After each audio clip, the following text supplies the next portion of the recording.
Good morning students.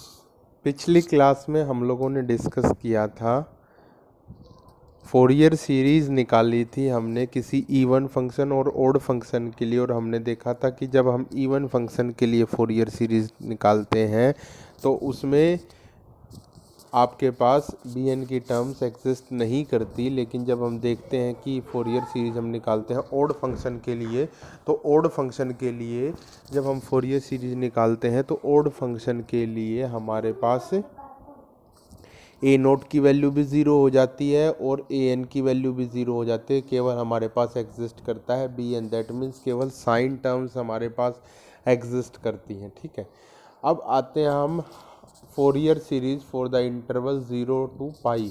हमारे पास complete अगर time period की हम बात करें तो हमारे पास बनता था -पाई और पाई के बीच में।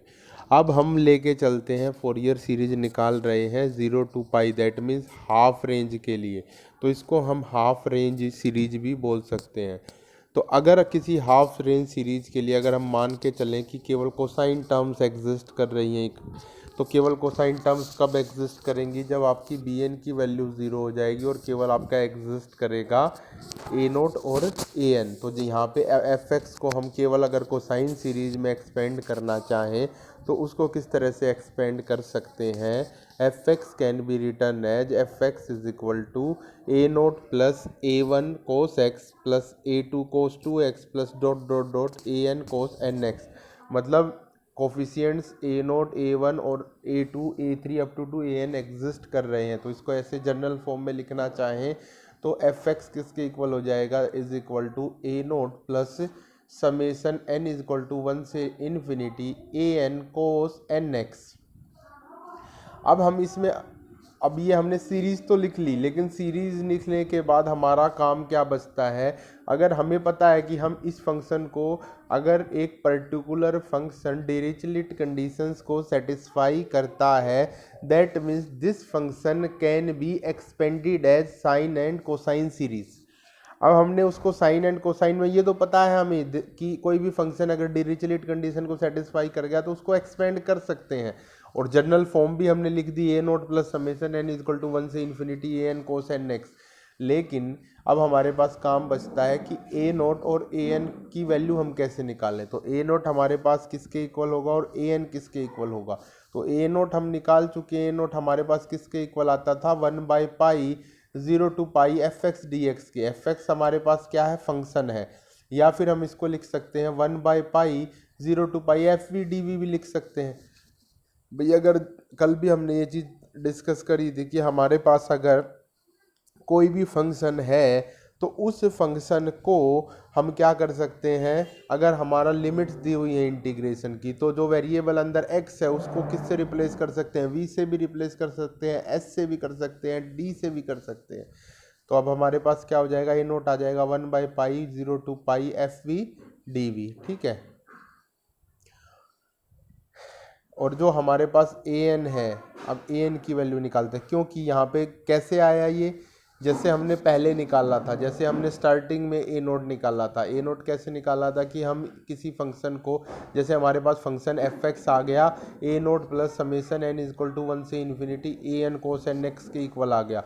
अब हमने क्या कर दिया? इसको दोनों तरफ इंटीग्रेशन कर दिया इसका विद इन लिमिट्स 0 to पाई। तो ए साइड तो क्या बन गई आपके पास? ए नोट 0 to पाई डी एक्स, और वो फाइनली क्या बन जाएगा आपके पास? डी एक्स का बन जाएगा एक्स, और जब x बन जाएगा तो x के ऊपर लिमिट लगाओगे पाई -0, तो बच जाएगा पाई। तो ये ए नोट पाई, तो ये बच गया। और उसके बाद आपका जो सेकंड टर्म थी summation N is equal to 1 से infinity A N 0 to pi cos N X, तो 0 to pi cos N X की वैल्यू क्या होगी? 0 होगी। क्यों 0 होगी? क्योंकि कोस एन एक्स का इंटीग्रेशन किसके इक्वल होता है? साइन एन एक्स के होता है, और साइन एन पाई की वैल्यू हमेशा 0 होती है। साइन 1 पाई 2 पाई 3 पाई 4 पाई सभी की वैल्यू क्या होगी? 0 होगी। तो इसलिए फाइनली आपके पास ए नोट की वैल्यू बच जाएगी 1/पाई 0 to pi F x D x, और उसको आपने जनरल फॉर्म में लिख लिया 1/पाई 0 to pi F we D V. ठीक है, कि आप एक्स की बजाय v क्यों लिखा कि आपने उसको एक जनरल, पहले तो x तो हम फंक्शन मान के चले थे, अब v लिखने का मतलब है कि हमारे पास कोई भी फंक्शन हो सकता है, जनरल कोई भी फंक्शन हो, चाहे v की वैल्यू x हो, चाहे v की वैल्यू y हो, चाहे v की वैल्यू z हो, चाहे v की वैल्यू a हो, तो कोई भी फंक्शन हो तो a नोट की वैल्यू ये आएगी 1/π 0 to π fv dv। अब उसके बाद निकालते हैं a नोट an को। अब an को निकालने के लिए हम क्या करेंगे, जैसे वहाँ पे स्टार्टिंग में किया था कि cos mx fx dx से हमने क्या कर दिया, इंटीग्रेट कर दिया, तो लेफ्ट साइड में तो बच गया cos mx fx dx और राइट हैंड साइड में बच गया आपके पास a नोट और 0 to पाई cos mx dx, तो खाली a नोट था जो इक्वेशन 2.15, तो वो तो बन गया a नोट 0 to पाई cos mx dx, और सेकंड टर्म थी आपके पास summation n is equal to 1 से infinity a n cos nx, और ये बन गई आपके पास a n बाहर निकल गया क्योंकि ये कांस्टेंट है 0 to पाई cos mx cos nx dx, और जब इसको सॉल्व करेंगे हम, अब 0 to पाई cos mx dx तो 0 हो जाएगा क्योंकि इससे पहले भी हम अभी सॉल्व कर चुके हैं कि cos, ये दिखा चुके हैं कि cos nx dx का जब इंटीग्रेशन 0 to पाई लिमिट्स में करते हैं तो sin nx बाई n आ जाता है और उसकी वैल्यू क्या हो जाएगी, 0 हो जाएगी, तो फर्स्ट टर्म तो 0 होगी, प्लस सेकेंड टर्म बची a n 0 to पाई cos स्क्वायर nx dx। हमने देखा था जैसे पहले cos mx cos nx, तो m इजकल टू n के लिए तो इसकी वैल्यू क्या हो जाती थी, 1 हो जाती थी, जब हमने स्टार्टिंग में 3 आइडेंटिटीज फर्स्ट लेक्चर में करी थी, तो इसकी वैल्यू cos, अगर m इजकल टू n है तो इसकी वैल्यू 1 हो जाएगी, अदरवाइज इसकी वैल्यू क्या हो जाएगी, 0। तो जब m इजकल टू n हो जाएगा तो क्या हो जाएगा, ये बन जाएगा 0 to पाई cos nx into cos nx dx, मतलब ये बन गया cos स्क्वायर nx dx। अब cos स्क्वायर nx dx को हम लिख सकते हैं 1 प्लस cos 2 nx, क्योंकि cos स्क्वायर थीटा किसके इक्वल होता है, 1 plus cos 2 theta divided by 2, तो ये 2 डिवाइडेड बाई 2 बाहर आ गया a नोट ए एन के साथ, अंदर बच गया 1 plus cos 2 nx into d x, और जब इसका इंटीग्रेशन करेंगे हम लोग तो ये बन जाएगा आपके पास, जो पहली टर्म है वहाँ से तो आपके पास पाई बच जाएगा, और जो दूसरी टर्म का जब 2 बन गई ना इसमें टर्म, और जब cos 2 nx का आप इंटीग्रेशन करोगे तो वो बन जाएगा sin 2nx, और sin 2n पाई की वैल्यू भी 0 होगी और sin 0 की वैल्यू भी 0 होगी, तो वो टर्म आपके पास आ जाएगी 0, तो आपके पास बचेगा केवल फर्स्ट टर्म से, वो बचेगा an/2 इंटू पाई, और यहाँ से an किसके इक्वल आ जाएगा, अब लेफ्ट हैंड साइड में हमारे पास इंटीग्रेशन ऑफ 0 से पाई cos mx fx dx का, तो अब हमारे पास फाइनली क्या हो जाएगा, an किसके इक्वल आ जाएगा, an इज इक्वल टू 2/पाई 0 to पाई cos nx fx dx के इक्वल आ गया, और इसको जनरल फॉर्म में हमने लिखा तो an की वैल्यू होगी 2/पाई 0 to pi fv cos nv dv के इक्वल हो गया। तो हम ये हमारे पास क्या हो गया, हाफ रेंज सीरीज हो गई अगर हमारे पास केवल कोसाइन सीरीज है। अब हमारे पास अगर केवल साइन सीरीज है, तो साइन सीरीज होगी तो एफ एक्स किसके इक्वल हो जाएगा, अब यहाँ पे ना जो ये इक्वेशन 2 पॉइंट ये लिख रखा therefore the cosine series 2.15 becomes, अब यहाँ पे जैसे एफ एक्स किसके इक्वल था हमारे पास ए नोट, अब ए नोट की यहाँ पे वैल्यू पुट कर दी, ए नोट की वैल्यू है 1/x, 1/x नहीं है ये 1/पाई है, 1 प्रिंटिंग मिस्टेक से x लिख रखा है, तो 1/पाई 0 to pi F we D V, जो हमारे पास ये वैल्यू निकल के आई थी ए नोट की 1/पाई 0 to pi F we D we, तो मतलब इस इक्वेशन में क्या कर दिया, F A naught and A N की क्या कर दी इन्होंने वैल्यूज पुट करके, और ये इक्वेशन लिख दी। अगर अब दूसरा केस है, अगर हमारे पास केवल साइन सीरीज हो, तो साइन सीरीज हो तो F X can be written as F X is equal to summation N is equal to 1 से infinity B N sine x, तो केवल बी एन उसमें रहेगा, और अब इस बी एन की वैल्यू कैसे निकालें, तो साइन एक्स से मल्टीप्लाई करके जैसे, और 0 to पाई लिमिट्स में हम क्या कर देते हैं, दोनों तरफ इंटीग्रेट कर देते हैं, तो लेफ्ट हैंड साइड तो बन जाएगी 0 to पाई, लेफ्ट हैंड साइड क्या बनी 0 to pi F x sine N x D x, और राइट हैंड साइड क्या बनी आपके पास बी एन 0 to पाई sine square n x D x, जो आपके पास साइन से ही मल्टीप्लाई किया, बेसिकली हमने मल्टीप्लाई किससे किए करेंगे, हम साइन एम एक्स से करेंगे, और वही केस यहाँ पे बन जाएगा कि जब आपके पास m is equal to n होगा तब तो इसकी वैल्यू 1 होगी, अदरवाइज वैल्यू क्या होगी इंटीग्रल की 0। तो केवल m is equal to n के केस में आपका इंटीग्रल एग्जिस्ट करेगा। तो इसलिए जब m is equal to n हो जाएगा तो ये टर्म क्या हो जाएगी, साइन स्केयर nx dx हो जाएगी। और फाइनली जैसे इस पिछले वाले में सोल्व किया था, इसको सोल्व करेंगे तो हमारे पास bn की वैल्यू निकल के आ जाएगी 2/π 0 to π fv sine nv dv के इक्वल।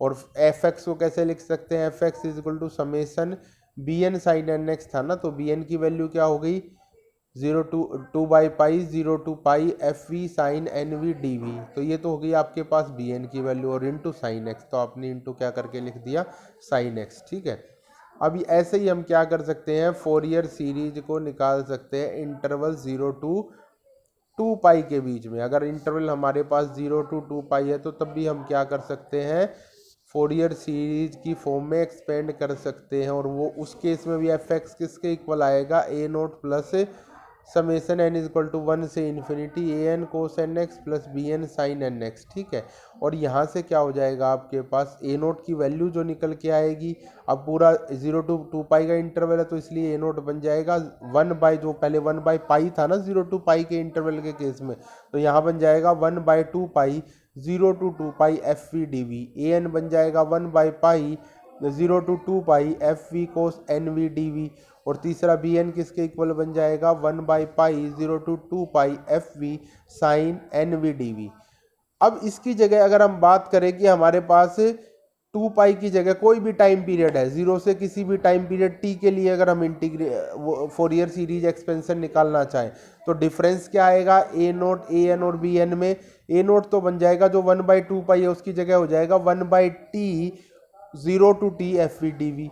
ऐसे ही ए एन बन जाएगा जो 1/π था उसकी जगह बन जाएगा 2/t, क्योंकि 1/t/2 बन जाएगा, 1/t/2 का 2 ऊपर आ जाएगा। ठीक है, तो 2/t और यहाँ पे t कितना है 2π, तो जब 2/2π पुट करेंगे 2 से 2 कैंसिल आउट हो जाएगा, बचेगा क्या 1/π। तो इसलिए जब हमारे पास जनरल किसी टाइम पीरियड की बात करेंगे तो ए एन बन जाएगा 1/t 0 to t F we cos N V D we, और बी एन बन जाएगा 2/t 0 to t F we sine N V D we. तो इस तरह से हम किसी जनरल फॉर्म के लिए भी लिख सकते हैं और 2π इंटरवल के लिए भी फोरियर सीरीज को हम लिख सकते हैं। ठीक है, अब उसके बाद हमारे पास कुछ एग्जाम्पल्स हैं, कुछ प्रैक्टिकल वेव्स हम डिस्कस करते हैं, और उन वेव्स को हमें साइन और कोसाइन वेव में तोड़ के लिखना हो तो कैसे हम लिखेंगे उनको वो देखते हैं। तो पहला एग्जाम्पल लिखते हैं, रेक्टेंगुलर वेव बोल लो या स्केयर वेव बोल लो। रेक्टेंगुलर और स्केयर वेव का मतलब हो गया कि ऐसा फंक्शन जिसकी वैल्यू कुछ टाइम के लिए तो एक रहे और उसके बाद क्या हो जाए, कुछ टाइम के बाद उसकी चेंज हो जाए और फिर कुछ टाइम के लिए दूसरी वैल्यू रहे, ऐसी चेंज होती रहे। जैसे कि हमने यहाँ पे हम देखें फिगर 2.5 में हमारे पास एक स्केयर वेव दिखाई दे रही है। ये स्केयर वेव किस तरह की है कि जब आपका एक्स एक्सिस पे लिख लिया हमने टाइम पीरियड या हम बोल सकते हैं एक्स एक्सिस पे लिख लिया हमने टाइम, कि हम इस वेव को रिप्रेजेंट कर रहे हैं टाइम के साथ। ठीक है, जब हम इस वेव को टाइम के साथ रिप्रेजेंट करेंगे तो जब टाइम 0 है तो उस टाइम पे इस वेव की जो वैल्यू है, जो बेसिकली एक्स एक्सिस पे तो टाइम हो गया और वाई एक्सिस पे हो गया आपका, उसको वाई लिख लो, एफ एक्स बोल लो, कुछ भी बोल लो। ठीक है, तो जो फंक्शन है वो आपका है वाई एक्सिस पे। तो जब टाइम 0 है तो उस फंक्शन की कितनी वैल्यू है, ए वैल्यू है, और टाइम जब तक t/2 नहीं हो जाता उसकी वैल्यू ए ही रहेगी। जब टाइम आपका t/2 हो जाता है तो इस फंक्शन की वैल्यू या जो y की वैल्यू थी वो चेंज होके -a हो गई, और t/2 टाइम से t टाइम तक इसकी वैल्यू -a ही रहेगी। और जैसे ही टाइम t आएगा फिर से इसकी वैल्यू चेंज होके किस पे पहुंचेगी, ऊपर पहुंच जाएगी ऊपर +a पे। हमने यहाँ तक ही दिखाया है, 0 तक ही इसको दिखाया है क्योंकि हम एक कंप्लीट टाइम का ही दिखा रहे हैं इसको बस। तो जब टाइम t/2 से टाइम t तक है तो उस केस में इसकी वैल्यू -a रहेगी, और 0 से t/2 टाइम में इसकी वैल्यू क्या रहेगी, +a रहेगी। और यही चीज़ अपने आप को क्या करती चली जाएगी, रिपीट करती चली जाएगी। अब यही चीज़ आगे नेक्स्ट पीरियड के लिए क्या हो जाएगा, नेक्स्ट पीरियड के लिए भी जैसी ये एक वेव बन गई ना, इसके ऊपर एज इट इज़ दूसरी हम ऐसी ही वेव रख देंगे, तो ये क्या हो जाएगा, आगे अपने आप को ये चीज़ रिपीट करती चली जाएगी। क्या करती चली जाएगी? रिपीट करती चली जाएगी। तो इसको हमने क्या बोला? स्केयर वेव बोला। ठीक है, तो अब स्केयर वेव के लिए अगर हम इसका फंक्शन की वैल्यू को लिखना चाहें तो फंक्शन आपके पास क्या हो गया कि y इक्वल टू वाई की वैल्यू, y मतलब आपका फंक्शन या fx बोल लो उसको, y को, या y एक्सिस पे है तो इसलिए y बोल दिया हमने। y की वैल्यू क्या है? प्लस a है टाइम 0 टू t/2 के लिए, और y की वैल्यू माइनस a है from time t is equal to t/2 to t। ठीक है, अब क्या करना है हमें? अब हमारे पास फंक्शन मिल गया हमें। देखो, जब आपके पास जनरल बात आए कि एनालिसिस ऑफ रेक्टेंगुलर और स्क्वायर वेव, एग्जाम में क्वेश्चन आता है डू एनालिसिस ऑफ रेक्टेंगुलर और स्क्वायर वेव, या फिर क्वेश्चन आएगा एक्सपेंड रेक्टेंगुलर और square wave in form of Fourier series, या write Fourier series expansion for a rectangular wave और स्क्वायर वेव। तो जब आपका इस तरह का क्वेश्चन आता है कि right Fourier series expansion of rectangular wave और स्क्वायर वेव, तो आपका सबसे पहला काम क्या है कि उस रेक्टेंगुलर वेव या उस स्क्वायर वेव के लिए आप एक फंक्शन लिख लो। तो अब आपको एफ एक्स का पता लग गया। एफ एक्स का जैसे ही आपको पता लग गया, आप ए नोट, ए एन और बी एन फिर आगे निकाल सकते हो, क्योंकि हमें पता है कि फोरियर सीरीज एक्सपेंशन तो कोई भी फंक्शन डिरिचलेट कंडीशन को सेटिस्फाई करता है तो उसकी फोरियर सीरीज एक्सपेंशन निकाल सकते हैं। अब ये वाला फंक्शन डिरिचलेट कंडीशन को सेटिस्फाई करता है या नहीं करता है ये देखेंगे। पहली कंडीशन तो क्या थी कि फंक्शन सिंगल वैल्यूड होना चाहिए। अब ये फंक्शन क्या है, हमारे पास सिंगल वैल्यूड है। एक x की वैल्यू के लिए हमें 2 y की वैल्यू नहीं मिल रही यहाँ पे, बल्कि 2x की वैल्यू के लिए 1 y तो मिल रहा है, लेकिन 2x की वैल्यू के लिए एक सिंगल y हमें नहीं मिल रहा है, इसलिए फंक्शन हमारा मल्टी वैल्यूड नहीं है, सिंगल वैल्यूड फंक्शन है। पहली कंडीशन सेटिस्फाइड। दूसरी कंडीशन क्या थी, आपके पास क्या होना चाहिए इसमें? फाइनाइट नंबर ऑफ मैक्सिमा और मिनिमा होना चाहिए। तो एक टाइम पीरियड के अंदर फाइनाइट नंबर ऑफ मैक्सिमा और मिनिमा भी है हमारे पास यहाँ पे, या फिर हमारे पास क्या होना चाहिए, एक टाइम पीरियड है हमारे पास, उसके अंदर हमारे पास क्या होना चाहिए? फाइनाइट नंबर ऑफ डिसकंटिन्यूटीज होना चाहिए।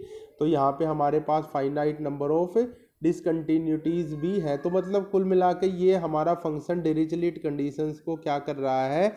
सेटिस्फाई कर रहा है। सारी की सारी डिरिचलेट कंडीशन हमारे पास क्या हो रही है? यहाँ पे सेटिस्फाई हो रही है। तो हमारे पास क्या होगी? सारी की सारी डिरिचलेट कंडीशन इसमें सेटिस्फाई हो रही हैं। तो ये सारी डिरिचलेट कंडीशन होगी। एक कंडीशन क्या होती थी हमारे पास कि फंक्शन की वैल्यू इन्फिनाइट नहीं होनी चाहिए, तो यहाँ पे हमारे पास फंक्शन की वैल्यू इन्फिनाइट भी नहीं हो रही। तो इसका मतलब सभी डिरिचलेट कंडीशन सेटिस्फाई हो गई। तो इसका मतलब इस फंक्शन को हम क्या कर सकते हैं? इस फंक्शन को हम फोरियर सीरीज एक्सपेंशन की फॉर्म में लिख सकते हैं।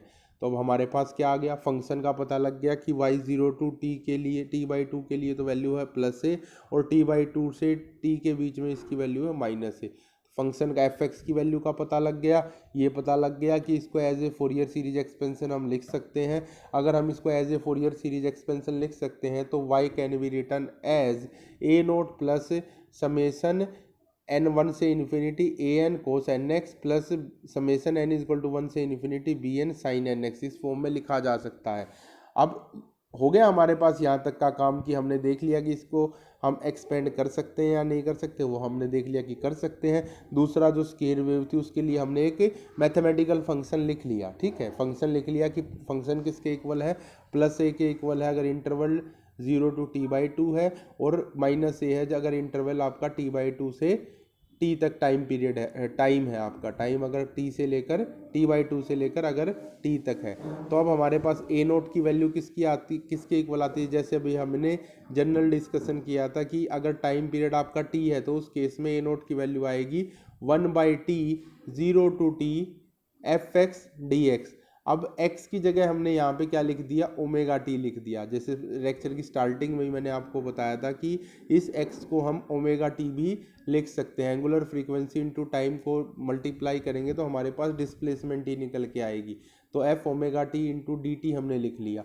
और अब एफ ओमेगा टी या फिर जो आपके पास एफ एक्स या फिर जो फंक्शन आया था y, वो किसके इक्वल है। तो अब इस एफ ओमेगा टी की जगह हमने पुट कर दिया वाई, क्यों वाई किसके इक्वल है, एफ ओमेगा टी के इक्वल है, और जिसकी वैल्यू ए है 0 to t/2 के बीच में और माइनस ए है t/2 से t के बीच में। तो हमने क्या कर दिया, अब ये फंक्शन ए नोट की वैल्यू बनी 1/t 0 to t f omega t d T बनी थी। अब इसको हमने क्या कर दिया, इस टाइम पीरियड t को हमने दो पार्ट्स में डिवाइड कर दिया, 0 से t/2 और t/2 से t, और ये बन गया 1/t 0 से t/2 Y D T plus 1/t t/2 से t वाई डी टी। हमने ऐसा क्यों किया, क्योंकि हमारे पास फंक्शन की वैल्यू 0 to t/2 में सेम है और उसके बाद चेंज हो रही है, इसलिए हमने अलग अलग पीरियड्स में इसको इंटीग्रेट करने के लिए लिख लिया। अब हम क्या करेंगे, वैल्यूज पुट करेंगे। तो जब हमारे पास बात आएगी 0 से t/2 पीरियड में, उस केस में y की वैल्यू कितनी है a, तो ये बन जाएगा 1/t 0 से t/2 a D t minus 1/t। अब अगले केस में क्या है, t/2 से t के बीच में वैल्यू माइनस a थी, तो इसलिए माइनस साइन बाहर निकल गया, अंदर बच गया a डी टी ही। तो 1/t हमने a/t बल्कि हमने बाहर निकाल लिया, अंदर बच गया आपके पास इंटीग्रेशन जो 0 से t/2 का आया, उसकी वैल्यू तो क्या आई आपकी dt का t बन गया, तो t की वैल्यू 0 से t/2 माइनस a/t, t की वैल्यू t/2 से t। और जब इनको पुट करेंगे हम तो क्या देखेंगे, t/2 माइनस 0 तो क्या हो जाएगा, t/2 बन जाएगा, माइनस t माइनस t/2 क्या बन जाएगा, वो भी t/2 बन जाएगा। तो t/2 माइनस t/2 कितना हो जाएगा, 0। तो फाइनली इसकी ए नोट की वैल्यू कितनी निकल के आएगी आपके पास, इसकी वैल्यू निकल के आएगी 0। ऐसे ही हम क्या करेंगे, ए एन को निकाल लेंगे। अब ए एन की वैल्यू कैसे निकालें, ए एन की वैल्यू किसके इक्वल होती है, हमने देखा था 2 by time period f x cos N x D x बोल लो, या फिर क्या बोल लो 2/t 0 से t, x की जगह ओमेगा टी पुट कर देंगे तो क्या हो जाएगा, f omega t cos N x था तो क्या बन जाएगा, cos n omega t into d x किसके इक्वल, डी टी के इक्वल। ठीक है, तो ये आ जाएगा, एन की वैल्यू आ गई 2/t 0 to t f omega t cos n omega t into d t. और इसको भी हमने क्या कर दिया, एफ ओमेगा टी हमारे पास दो पार्ट्स में, तो इसलिए भी इसको भी टाइम पीरियड t को दो पार्ट्स में डिवाइड कर दिया, 0 से t/2 और t/2 से t के बीच में। तो ये बन जाएगा क्या, 2a/t 0 से t/2 cos n omega t d t minus 2a/t t/2 से t cos n omega t into d t. और ए क्या, एक केस में ए था, एक में प्लस ए था, तो एक में ए बाहर निकल गया, दूसरे में माइनस ए बाहर निकल गया।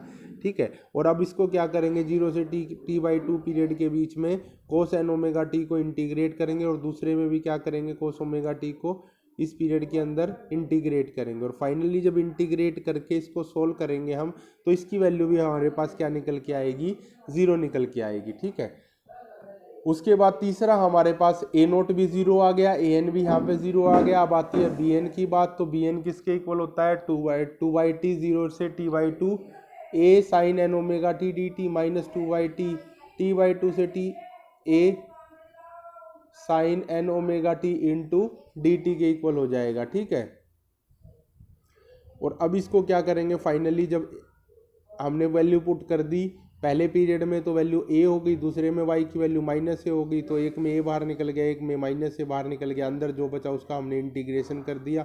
और इंटीग्रेशन करके और जब लिमिट्स पुट करेंगे हम, फाइनली क्या बन जाएगा हमारे पास, a by n pi minus cos n pi plus cos 0 minus a by n pi minus cos 2 n pi plus cos n pi. और फाइनली जब इसको सोल्व करते करते पहुंचेंगे ना, तो हम पहुंच जाएंगे यहाँ तक ए बाई पाई एन, क्योंकि कोस 2 पाई की वैल्यू हमेशा क्या होती है, कोस 2 एन पाई की वैल्यू हमेशा क्या होगी, 1 होगी। एन की वैल्यू कुछ भी हो चाहे, ठीक है ना, एन की वैल्यू 1 हो 2 हो, कोई भी इंटीजर हो, कोस 2 एन पाई की वैल्यू हमेशा क्या रहेगी, 1 रहेगी। और फाइनली हम पहुंच जाएंगे a by 2 n pi 2 minus 2 cos n pi तक। ठीक है, तो जब a by n pi 2 minus 2 cos n pi पे पहुंचेंगे, उसके बाद हम देखेंगे कि कोस एन पाई की वैल्यू क्या होगी। अब इसमें क्या हो गया हमारे पास, 2 हमने निकाल लिया बाहर, 2 बाहर निकाल लिया हमने। 2 बाहर निकालने के बाद हमारे पास क्या हो गया, तो ये पहुंचे हम यहाँ पे 2a by n pi 1 minus cos n pi पे। ठीक है, अब कोस एन पाई की वैल्यू क्या होगी, कोस 0 की वैल्यू क्या होती है, 1, जब n की वैल्यू 0 होगी तो ये बन जाएगा cos 0, उसकी वैल्यू 1। जब n की वैल्यू 1 होगी तो उस टाइम पे ये बन जाएगा cos पाई की वैल्यू कितनी होती है हमारे पास, cos पाई की वैल्यू होती है -1। जब n की वैल्यू 2 होगी ये बन जाएगा cos 2 पाई की फिर 1। तो अल्टरनेटिव क्या चलेगा, 1 -1 कोस पाई की वैल्यू -1, कोस 2 पाई की वैल्यू 1, 3 पाई की -1, 4 पाई की 1, 5 पाई की -1, 6 पाई की 1। तो जो इवन के साथ पाई आएगा वहां पे तो वैल्यू 1 होगी, और जो ओड नंबर के साथ पाई आएगा वहां पे वैल्यू कितनी होगी, -1। तो इसको हम कोस n पाई को लिख सकते हैं -1 टू की पावर n। तो अब ये हो गया हमारे पास, यहाँ पे आ गया 2a by pi n 1 -1 to की पावर n। और जब अल्टरनेटिव चलेंगे तो हमें क्या मिलेगा, एक बार तो +1 मिलेगा और एक बार -1 मिलेगा। जब हमें +1 मिलेगा उस टाइम पे तो क्या होगा, 1 +1, जब इसकी n -1 की पावर n की वैल्यू +1 बनी तो 1 -1 0 हो जाएगा, और जब इसकी वैल्यू -1 बनेगी तो क्या हो जाएगा, 1 + 1 2 बन जाएगा। तो हमारे पास क्या हो जाएगा, जो इवन वैल्यूज थी, जो इवन नंबर्स आ रहे थे हमारे 2 4 6, उस पे इसकी वैल्यू +1 मिल रही थी, तो 2 4 6 पे हमारे पास क्या हो जाएगा, ये जो इंटीग्रल है, जो bn की वैल्यू है ये वेनिश कर जाएगी, ये 0 हो जाएगी। दैट मीन्स b2 की वैल्यू 0, b4 की वैल्यू 0 और b6 की वैल्यू 0। और जब आपका b1 आएगा तो b1 के केस में इसकी वैल्यू कितनी हो जाएगी, 2a बाई, अब n की वैल्यू b1 का मतलब n की वैल्यू 1, 2a बाई पाई, और ये क्या हो जाएगा 1 + 1 2 बन जाएगा, तो 4a बाई पाई हो जाएगा। ऐसे ही b3 की वैल्यू 4a बाई 3 पाई हो जाएगी, b5 की वैल्यू 4a बाई 5 पाई हो जाएगी, और इस तरह से ये चलेगी। और अब हमारे पास क्या था, a नोट 0 हो चुका है, an 0 हो चुका है, केवल bn बचा। तो जो फंक्शन y था that can be written as summation n = 1 से infinity bn sin omega t, क्योंकि sin nx को हमने क्या लिख लिया, sin n ओमेगा टी। अब n की वैल्यूज जब पुट करते जाएंगे 1, तो a1 के केस में तो क्या हो जाएगा आपके पास, 4a by pi sin omega T बच जाएगा। जब n की वैल्यू 2 होगी तो उस टाइम पे b2 0 हो गया, इसलिए कोई कुछ भी नहीं बचेगा। जब n की वैल्यू 3 हो जाएगी तो b3 की वैल्यू हो जाएगी आपके पास 4a बाई 3 पाई, और साथ में था क्या, sine n omega t, n की वैल्यू 3 तो साइन 3 ओमेगा टी। और ये फाइनली y किसके इक्वल बन जाएगा, 4a by pi sine omega t plus 1/3 sine 3 omega t plus 1/5 sine 5 omega t plus ... 1/n sine n omega t. और जो हमारे पास अब इसमें हम देखेंगे कि ये हमारे पास फाइनली हमने क्या कर लिया, अपनी स्केयर वेव को साइन वेव की फॉर्म में ब्रेक कर लिया। ठीक है, अब ऐसा ब्रेक करने से क्या बेनिफिट हुआ आपको, हम देखते हैं कि अगर हम इसकी पहली 3 टर्म्स को ही कंसीडर करके चलें कि y 4a by pi sine omega T है, y दूसरी टर्म है इसमें y1 4a by pi sine omega T है, y2 4a by 3 pi sine 3 omega t, और y3 4a by 5 pi sine 5 omega T है। और जब इसको प्लॉट करेंगे तो हम क्या देखेंगे, जो आपकी ये फिगर दिखाई दे रही है यहाँ पे जो 1 लिख रखा है, 1 का मतलब तो जो आपकी फर्स्ट टर्म थी y1, जो किसके इक्वल थी, y1 किसके इक्वल थी, y1 जो थी 4a by pi sine omega T के इक्वल थी, उसका रिप्रेजेंटेशन दे रखा है यहाँ पे जो फर्स्ट लिख रखा है। जो सेकंड हमारे पास शो कर रहा है वो सेकंड टर्म का, जो सेकंड टर्म थी आपके पास 4a by 3 pi sine 3 omega t, और जो 3 लिख रखा है वो किसका रिप्रेजेंट कर रहा है, 4a by 5 pi sine 5 omega T को। ठीक है, तो ऐसा करके हमारे पास क्या कर लिया इन्होंने, ये तीनों हमारे पास इन्होंने ड्रा कर ली। और जब इस 3 का रिजल्टेंट देंगे तो ये जो रिजल्टेंट वेव, जहाँ पे ये रिजल्टेंट लिख रखा है, इस तरह की वेव मिलेगी। तो वो जो हमारी स्केयर वेव थी कुछ कुछ उस जैसी है। जब हमने पहली 3 टर्म्स को ऐड किया तो एग्जैक्टली हमें स्केयर वेव ना मिल के कुछ कुछ स्केयर वेव जैसी मिली, लेकिन हम इसकी 10-12 टर्म्स को जब ऐड करेंगे ना तो हमारा जो ये फिगर 2.6 लिख रखा है, अगर इस तरह का ग्राफ हमें इस केस में मिलेगा, तो इस ग्राफ में हम क्या देख रहे हैं, जो हमारी वेव है वो लगभग स्केयर वेव जैसी है। और जब हम 20-25 टर्म्स इसकी ऐड कर लेंगे ना, तो 20-25 टर्म्स ऐड करने के बाद तो हमें लगभग एग्जैक्टली वही स्केयर वेव क्या मिल जाएगी, रिप्रेजेंट हो जाएगी। तो जो हमारा 10-12 टर्म्स में इसने लिख रखा है ना, तो यहाँ तक हमारा काम चल जाएगा। 10-12 टर्म्स हमने पहले लिख ली, तो जो हमारी स्केयर वेव थी लगभग हमने इन साइन और कोसाइन वेव से क्या कर लिया, स्केयर वेव को जनरेट कर लिया। और ऐसे करके बेनिफिट क्या हुआ कि जो हमारे पास ट्रांसमीटर में जो साइन वेव जनरेटर और कोस वेव जनरेटर पहले से बने हुए हैं, हमने क्या कर लिया, साइन वेव जनरेटर बना लिया, कोस वेव जनरेटर बना लिया, और उन साइन वेव और कोस वेव जनरेटर को ही यूज़ करके हम किसी दूसरी वेव को जनरेट कर रहे हैं। मतलब हमें नई वेव आ गई हमारे पास, तो हमें नया जनरेटर बनाने की ज़रूरत नहीं है। उन्हीं कंपोनेंट्स को हम क्या करते हैं, उन्हीं कंपोनेंट्स को अरेंज करके हम क्या कर लेते हैं, स्केयर वेव का भी जनरेटर हमारा बन जाएगा। नहीं तो दोबारा स्केयर वेव का जनरेटर बनाने जाओ, वो भी एक अपने आप में बहुत बड़ी टास्क हो जाएगी। और स्केयर के वेव के जस्ट बाद सपोज आपको ट्रायंगुलर वेव क्या करनी है, ट्रांसमिट करनी है या रिसीव करनी है, तो फिर उसका ट्रांसमीटर, तो जो पर्टिकुलर वेव आती जाएगी आपको क्या करना पड़ेगा, हर एक का क्या बनाना पड़ेगा, ट्रांसमीटर या रिसीवर बनाना पड़ेगा। तो वो अपने आप में एक बहुत बड़ी टास्क हो जाएगी। इसलिए हम क्या करते हैं, साइन का बना लिया, कोस का बना लिया, और उसको क्या कर लेते हैं, फोरियर सीरीज एक्सपेंशन की हेल्प से ब्रेक कर लेते हैं साइन और कोसाइन वेव्स में, और उन्हीं साइन और कोसाइन वेव्स के जनरेटर कंपोनेंट्स को यूज़ करके हम अपना जो भी हमें वेव जनरेट करनी है उस वेव को क्या कर लेते हैं, जनरेट कर लेते हैं। ठीक है, तो ये आपका हमने आज स्केयर वेव का एग्जांपल भी डिस्कस कर लिया, आगे का नेक्स्ट क्लास में करेंगे। ठीक है भाई, थैंक यू।